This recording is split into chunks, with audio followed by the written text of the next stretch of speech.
힐링 그린녀의 그린녀입니다. 지금의 영상은 저의 유튜브 첫 데뷔 영상인데요. 제가 왜 유튜브를 시작하게 됐는지 먼저 말씀드릴게요. 저는 몇 달 전만 해도 SNS를 전혀 하지 않는 사람이었습니다. 사실 SNS에 대해 자기 자랑하는 것, 소비 조장하는 것 등 부정적으로 보고 있었거든요. 그런데 얼마 전 IM미디어, 김미경의 리부트 등의 책을 통해 SNS 콘텐츠가 얼마나 중요한지 알게 되었어요.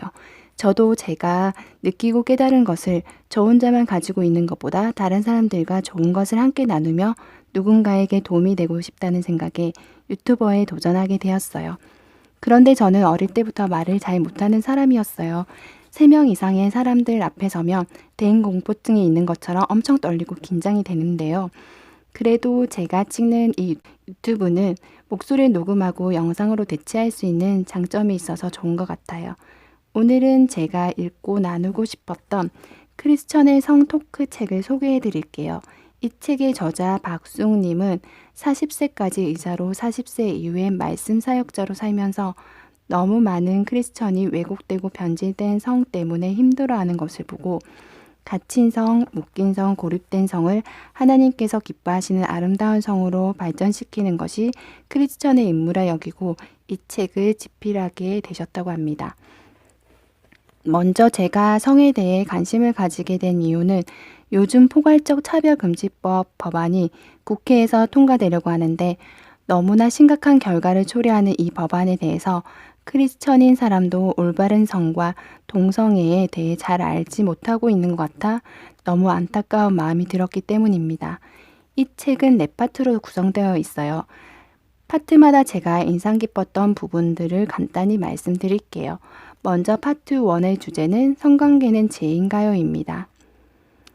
저는 모태신앙인인데 교회에서 성에 대한 이야기를 지금까지 들어본 적이 없어요. 그리고 아무도 제대로 가르쳐주는 사람도 없었고 어릴 때부터 아예 관심을 가지면 안 되는 것으로 여겨졌던 것 같아요. 그러나 분명한 것은 성기, 성욕, 성감대, 성호르몬을 만드신 분은 하나님이시고 성은 하나님이 주신 선물이라는 것이에요. 그러나 성관계는 반드시 결혼관계 안에서 이루어져야 하고 성관계의 진정한 목적은 자신의 배우자에게 아낌없이 내어주며 서로를 진심으로 나누는 것이라는 것. 정말 100% 공감되는 말입니다. 요즘 가정이랑 울타리 안에서 성을 올바르게 사용하지 않고 자신의 욕망만 채우려고 하니 가정 문제, 사회 문제들이 많이 생기는 것 같아요. 파트 2의 주제는 성 얼마나 알고 있습니까? 입니다. 저는 어릴 때 부모님의 성격 차이로 못 살겠다고 하시는 말씀을 숱하게 들었어요. 그런데 실제로 성격 차이로 이혼을 앞두고 있는 부부의 95%가 성 문제로 갈등하고 있었다고 합니다. 윌라드 할리의 그 남자의 욕구, 그 여자의 결말을 보면 남편과 아내의 기본적인 필요가 나오는데 정리해 보면 이렇습니다.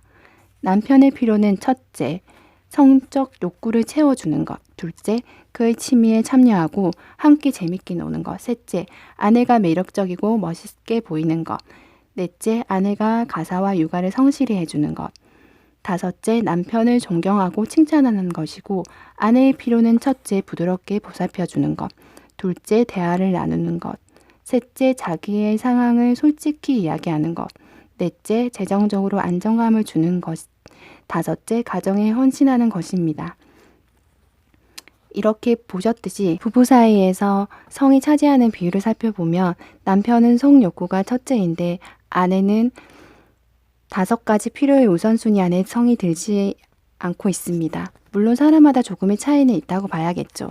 남자는 성이 만족되면 그 어떤 성격 차이도 문제가 되지 않으므로 남편을 위해 성적 욕구를 채워주고 칭찬해 주는 것이 중요한 것 같아요.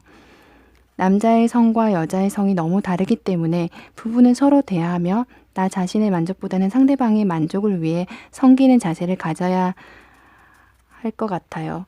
사람들은 속궁합 타령을 하지만 속궁합은 다 맞는 것이고 다만 성생활에 테크닉이 필요할 뿐이라는 것을 잊지 마세요. 크리스천의 청소년들은 자기가 죄인지 궁금해합니다. 성적 충동이나 유혹을 받는 것은 제가 아니겠죠.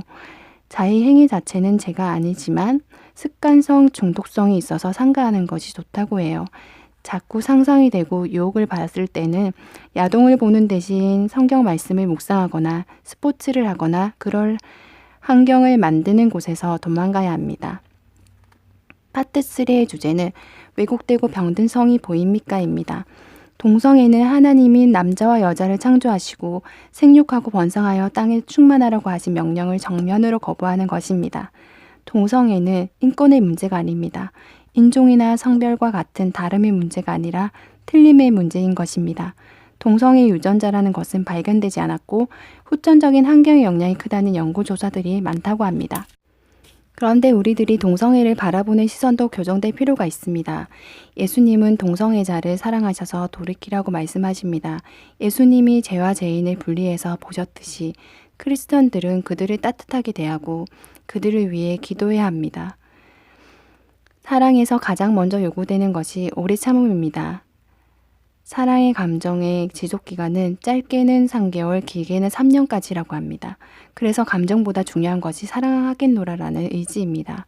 사랑하기로 작정하고 인내하며 나아갈 때 진정으로 사랑할 수 있는 것입니다.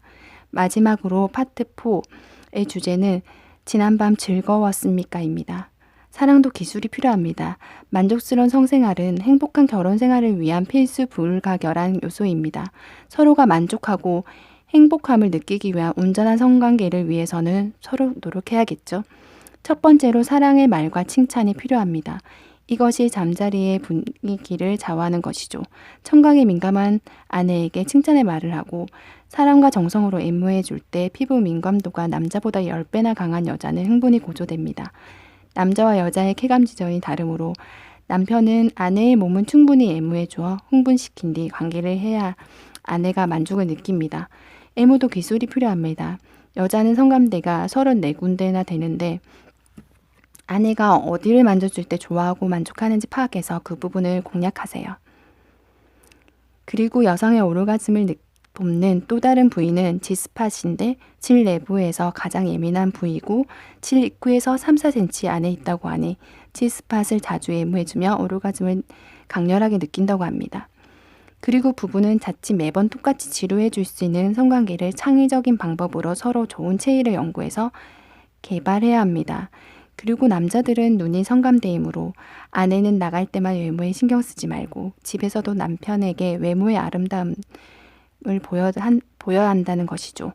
집에 남자를 끌어당기는 자석을 두라는 말 엄청 중요한 것 같아요. 서로를 성적으로 만족시켜 주지 못하면 다른 곳에서 성적 만족을 찾게 되거든요. 야한 잠옷을 입고 침실의 조명을 밝히고 거룩한 성을 누릴 수 있도록 기도하고 서로의 만족도에 대해 이야기하는 것, 이 모든 것들이 부부의 성을 행복하게 누릴 수 있는 좋은 방법들이라고 생각합니다. 즐겁게 성을 누리려면 나의 배우자가 어디서 즐거움과 만족을 느끼는지 서로 연구하고 즐겁게 하는 기술, 관계하는 시간, 환경의 변화, 다양한 전이, 빈도, 체의 분위기 등의 변화를 주면 성관계는 재밌으며 가끔은 아주 열정적이고 가끔은 느긋하고 부드럽게 유지할 수 있습니다. 저도 결혼 14년 차지만 예전에는 부끄러워 여기가 좋다거나 하는 느낌이나 질문을 전혀 하지 못했지만 서로를 알기 위해서는 꼭 대화가 필요한 것 같아요.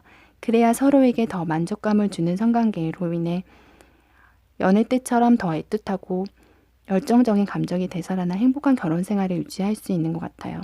부디 여러분들도 엉뚱한 곳에 한눈 팔지 마시고 하나님이 주신 배우자만 바라보며 어떻게 하면 더 만족감을 주며 섬기며 거룩한 성을 즐길 수 있을지 생각해보고 솔직하게 대하는 시간들을 가졌으면 좋겠어요.